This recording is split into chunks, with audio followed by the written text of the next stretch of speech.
बहू कहाँ मर गई? अंदर से आवाज़ आया। जिंदा हूँ माँ जी, तो फिर मेरी चाय अभी तक क्यों नहीं आई? कब से पूजा करके बैठी हूँ, ला रही हूँ माँ जी। बहू चाय के साथ भजिया भी ले आई। सास ने कहा, तेल का खिला कर क्या मारेगी? बहू ने कहा, ठीक है माँ जी, ले जाती हूँ। सास ने कहा, रहने दे, अब बना दिया है तो खा लेती हूँ। सास ने भजिया उठाई और कहा, कितनी गंदी भजिया बनाई है तुमने।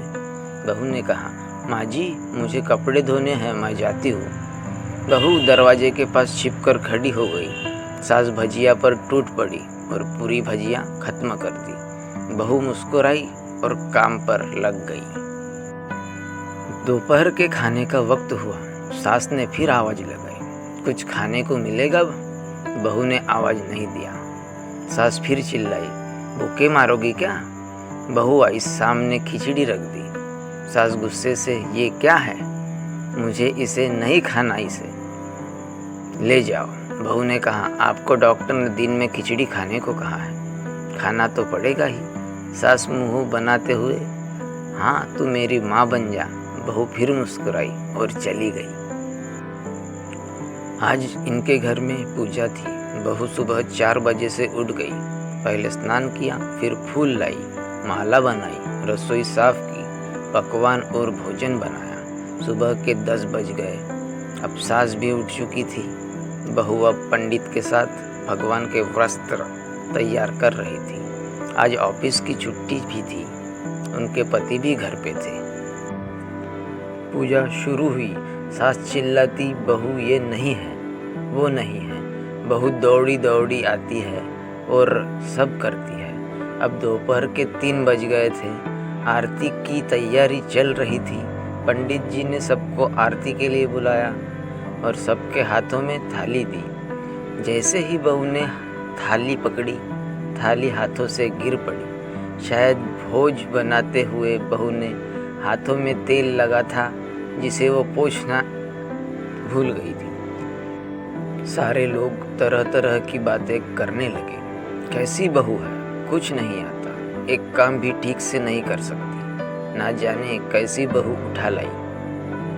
एक आरती की थाली भी संभाल नहीं सकी। उसके पति भी गुस्सा हो गए, पर सास चुप रही, कुछ नहीं कहा, बस यही बोल के छोड़ दिया, सीख रही है, सब सीख जाएगी धीरे धीरे। अब सबको खाना परोसा जाने लगा। बहू दौड़ दौड़ के खाना देती रही, फिर पानी लाती। करीब 70-80 लोग हो गए थे। इधर 2 नौकर और बहू अकेली। फिर भी वहाँ सारा काम बहुत अच्छी तरीके से करती रही। अब उसकी सास और कुछ अड़ोस पड़ोस के लोग खाने पर बैठे। बहू ने खाना परोसना शुरू किया। सबको खाना दे दिया गया। जैसे ही पहला निवाला सास ने खाया, तुमने नमक ठीक नहीं डाला क्या? एक काम ठीक से नहीं करती, पता नहीं मेरे बाद कैसे ये घर संभालोगी। आस पड़ोस वालों को तो जानते ही हो ना साहब, वो बस बहाना ढूंढते हैं नुक्स निकालने का। फिर वो सब शुरू हो गए, ऐसा खाना है, ऐसी बहू है, ये वो वगैरह वगैरह। दिन का खाना हो चुका था। अब बहू बर्तन साफ करने नौकरों के साथ लग गई। रात में जगराता का कार्यक्रम रखा गया था। बहू ने भी 1-2 गीत गाने के लिए स्टेज पर चढ़ी। सास जोर से चिल्लाई, मेरी नाक मत काट देना, गाना नहीं आता तो मत गा, वापस आ जा। बहू मुस्कुराई और गाने लगी।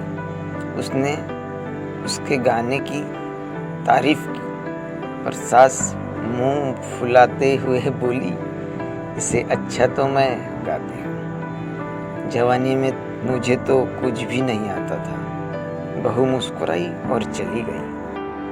अब रात का खाना खिलाया जा रहा था। उसके पति के ऑफिस के दोस्त साइड में ही ड्रिंक करने लगे। उसका पति चिल्लाता, थोड़ा बर्फ लाओ, तो सास चिल्लाती, यह दाल नहीं है। फिर चिल्लाता, कोल्ड ड्रिंक नहीं है, पापड़ ले आओ। इधर उधर आखिरी में उसके पति की शराब गिर गई। उसके एक दोस्त पर और बोतल टूट गई। पति गुस्से में 2 झापड़ अपनी पत्नी को लगाते हुए कहता है, जाहिल कहीं की, देखकर नहीं कर सकती, तुझे इतना भी काम नहीं आता।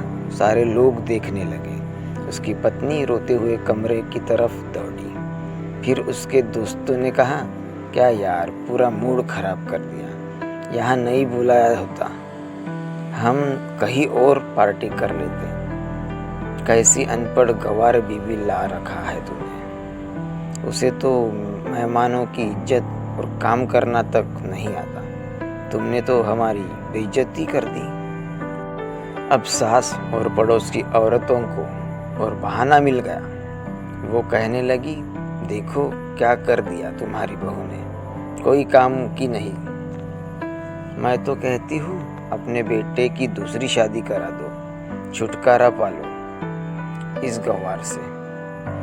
सास उठी और अपने बेटे के पास जाकर उसे थप्पड़ मारा और कहा, अरे नालायक, तुमने मेरी बहू को मारा, तेरी हिम्मत कैसे हुई, तेरी टांग तोड़ दूंगी। उसके बेटे के दोस्त कुछ कहने ही वाले थे कि उसकी माँ ने घूरते हुए कहा, चुप, बिल्कुल चुप, यहाँ दारू पीने आए हो, जबकि पता है आज पूजा है और तुम्हें पार्टी करनी है। कैसे संस्कार दिए तुम्हारे माता पिता ने। और किसने मेरी बहू को जाहिल बोला, जरा इधर आओ, चप्पल से मारूंगी अगर मेरी बहू को किसी ने शब्द भी कहा तो। अरे पापी, तूने इस लड़की को बस इसलिए मारा कि तेरी शराब टूट गई। पानी वो बच्ची सुबह से 4 बजे से उठी है, घर का सारा काम कर रही है, ना सुबह से नाश्ता किया, ना दिन का खाना खाया, फिर भी हंसते हुए, सबकी बातें सुनते हुए, ताने सुनते हुए घर के काम में लगी है।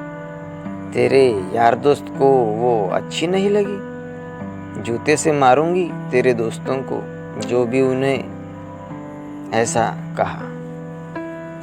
उसके यार दोस्त चुपके से खिसक लिए। अब सास बहू के कमरे में गई और बहू का हाथ पकड़कर बाहर लाई। सबके सामने कहने लगी, किसने कहा था अपनी बहू को घर से निकाल के दूसरे की बहू ले आना, जरा सामने आओ। कोई सामने नहीं आया। फिर सास ने कहा, तुम जानते भी हो क्या इस लड़की के बारे में, ये मेरी माँ भी है, बेटी भी।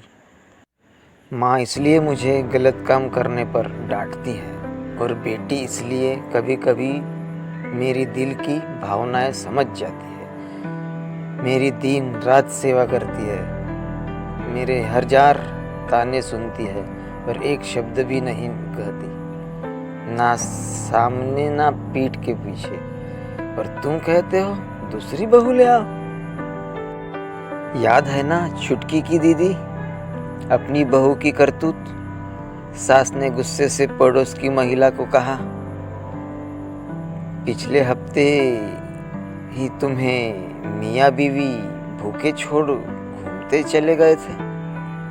मेरी इसी बहू ने 7 दिनों तक तुम्हारे घर पर खाना पानी, यहाँ तक कि तुम्हारे पैर दबाने जाती थी और तुम इसे जाहिल बोलती हो।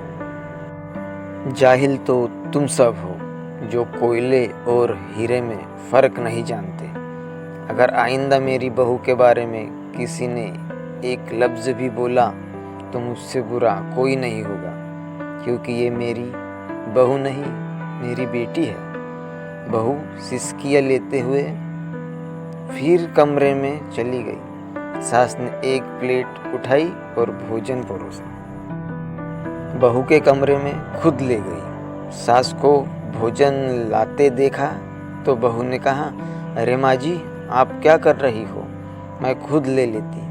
सास ने प्यार से ताना मारते हुए कहा, डर मत, इसमें जहर नहीं है, मार नहीं डालूंगी तुझे नई सास चाहिए होगी, पर मुझे अभी भी तू ही मेरे घर की बहू चाहिए। बहू ने अपनी सास को रोते हुए गले से लगा लिया। सास भी रो दी पहली बार और कहा चल खाना खा ले। फिर मजाक करते हुए कहा फिर मेरे पैर दबाने चले आना। और ये ख्याल मन में मत लाना कि सास पैर बोलती है किसी दिन मैं इसका गला दबा दूंगी, क्योंकि कभी मैं भी यही सोचती थी। दोनों खूब हंसने लगती है। कुछ रिश्ते बहुत मीठे होते हैं, बस बातें कड़वी होती है। अगर आपको भी हमारी ये कहानी अच्छी लगी होगी तो हमारे चैनल को सब्सक्राइब कीजिए और लाइक कीजिए। धन्यवाद।